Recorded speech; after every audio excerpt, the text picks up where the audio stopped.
The one thing that I wish someone had told me before I started college is that networking is the key to opportunities. The most notable way of networking in college is career fairs. So I'm starting this series, Career Fairs 101, to set you guys up for success in any spring career fairs you guys attend. And today we're going to cover the 3 things you should consider before going to any career fair. The third tip is the most important, so make sure y'all pay attention.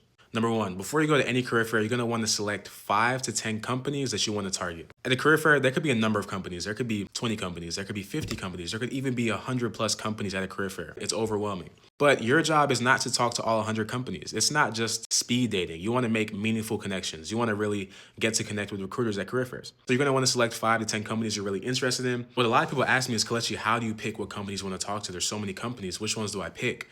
Well, you have to prioritize. If you're selecting, let's say 10 companies to talk to, right? I would have at least 4 of them be the biggest companies in your industries. If you're a finance major, Morgan Stanley would be at the top of the list, JP Morgan. If you're in big tech, then your Googles, your Meta. And then the other 6 or 7 should be companies that you'll be happy at working at. Maybe not the biggest S-tier companies in the industry, but still great, notable companies that you've done your research on and you would love to work for.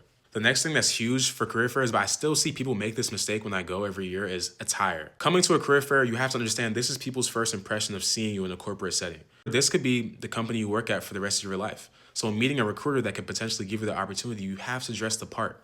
You have to come in the blazer, the white undershirt, the tie, the belt that matches your shoes, tailored suit, go to the dry cleaners, get your suit dry cleaned. Stuff like that matters when people are meeting you for the first time. The last thing you should do when preparing for career fairs, and maybe the most important thing, is understand deeply the role or roles you want to apply for. Go on Google. Talk to anybody you know that has experience in that role and understand what is it that they do on a day-to-day basis. Because if you can come up to a recruiter and talk with them about their company and then already come in with some sort of understanding of what that role does and show that understanding in your conversation, they're going to give you an interview on the spot because they know you've done your homework. They know, wow, okay, this guy has some industry knowledge. He has some knowledge about what our business analysts do, and I've never even met this guy before.